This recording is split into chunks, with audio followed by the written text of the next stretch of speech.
Sveicināti, mīļie! Šajā reizē es jums gribu pastāstīt par ēteriskajām slimībām.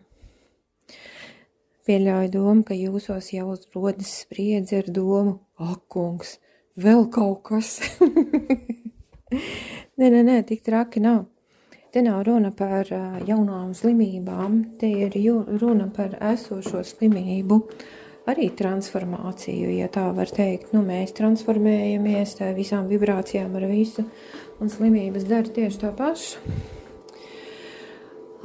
Kā lai izskaidro, es mēģināšu cik tik vienkārši vien var. Mēs jau esam noteikti pamanījuši, vismaz manā auditorijā cilvēki noteikti ir pamanījuši, ka cilvēku slimībām ir kaut kāds sakars ar cilvēka psihiskajiem pārdzīvojumiem, tātad ar emocijām, ar domām, ar viņu uzskatu pasauli.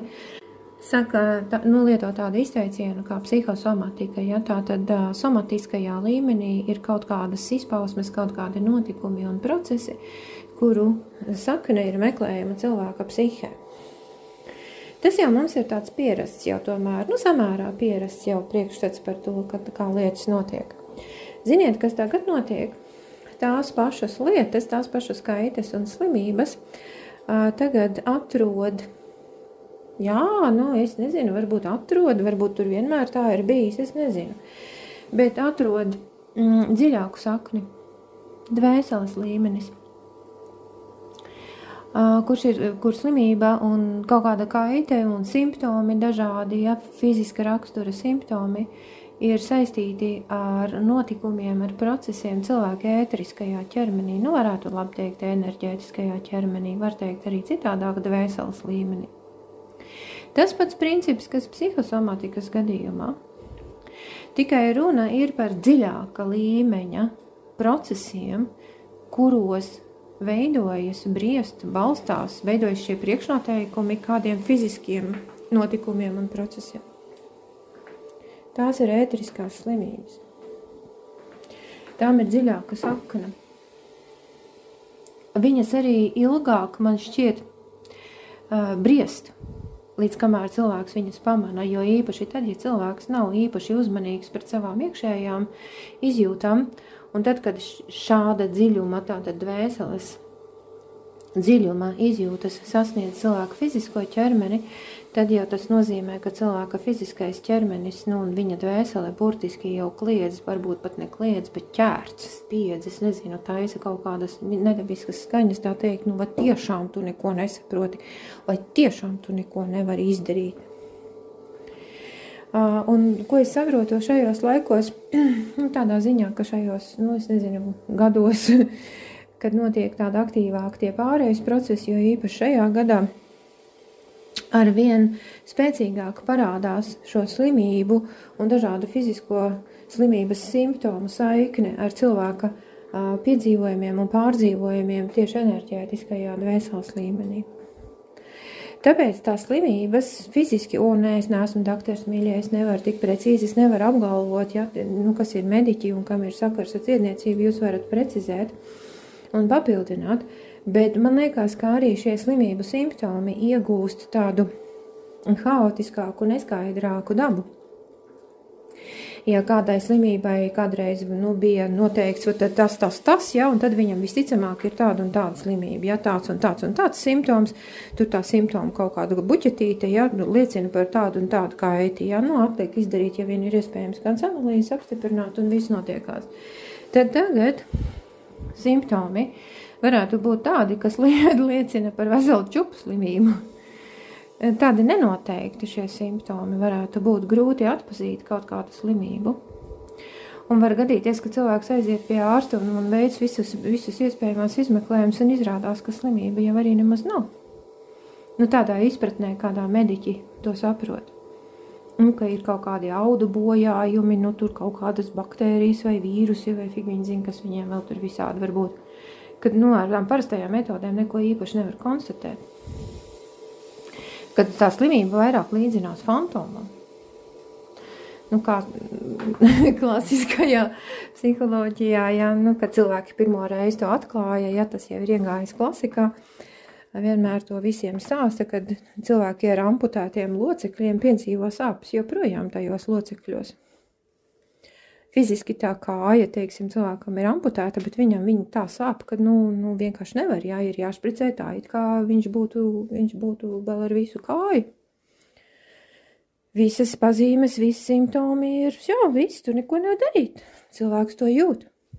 Un tad runa ir par to, ka fiziskā kāja ir amputēta, bet ēteriskajā ķermenī jau ne. Un sāpes turpinās. Un tai kājā joprojām notiek kaut kādi procesi atkarībā no tā, kas tur bija fiziski. Fiziski cilvēks ir, varētu teikt, tā kā izārstēts, nācās amputēt tur kaut ko to vai to, nācās izņemt kaut ko to vai to, bet izjūtu līmenī tie procesi turpinās, jo ēteriskais ķermenis jau nekur nav aizgājis. Un tagad ir tieši tas pats. Ēteriskās slimības ir tās, kur mēs pilnīgi precīzi, pilnīgi skaidri jūtam to, ko mēs jūtam, bet medicīniski jāskatās, tad tur neko nevar redzēt. Bet sajūtas var būt tik ļoti spēcīgas, kā parastajā slimībā. Te ir jautājums, ko tagad darīt? Kā ārstēt šādas slimības?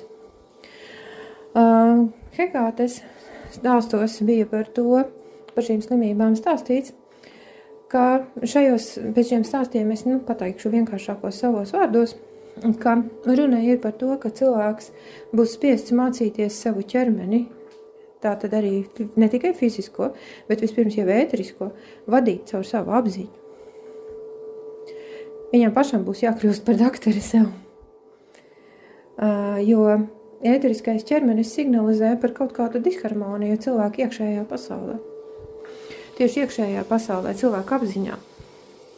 Un tad tas sāk izstaroties. Sākumā izstarojas tikai no ēteriskā ķermeņa, radot fiziskas sajūtas.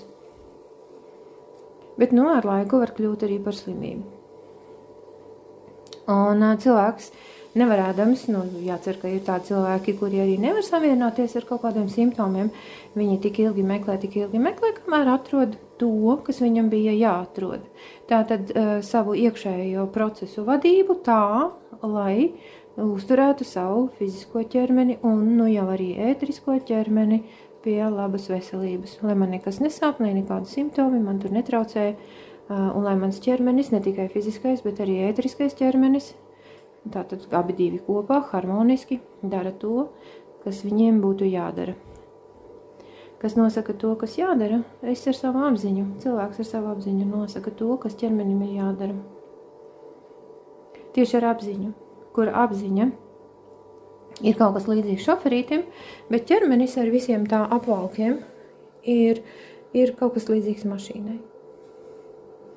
Kurš tad kuru mācīs?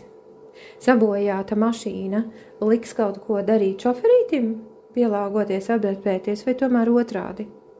Šoferītis gādās par to, lai viņa mašīna ir tādā kārtībā, ka tā izpilda dažādas funkcijas un dažādas uzdevumus, ko cilvēks viņam liek.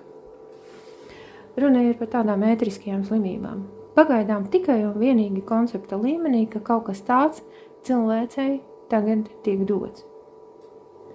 Kā tas izpaužas praksē, kā kurš ar to tiek galā, tas ir cits jautājums. Šeit cilvēce kopīgiem spēkiem meklēs. Katrs caur savu personīgo pieredzi, un tad jau sadarbībā vispirms jau droši vien ar dziedniekiem, un pēc tam varbūt kaut kādos laikos pat ar mediķiem. Tikai iepazīstināt, tikai vērst jūs uzmanību. Nekādas ārstēšanas padomas es nevaru dot, jo es neesmu tajā tēmā tik dziļi iekšā.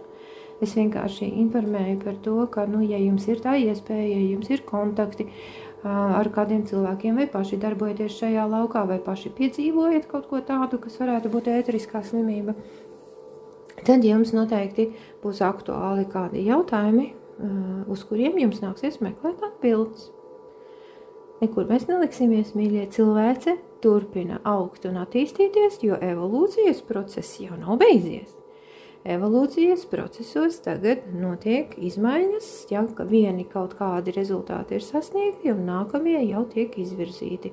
Un viens no evolūcijas procesa nākamajiem uzdevumiem ir pētīt, skatīties, kas ir ar ēteriskajām slimībām. Novērst tās vēl pirms viņas kļūst par fiziskajām. Tāds tagad ir iespējas cilvēkiem atveras. Patā.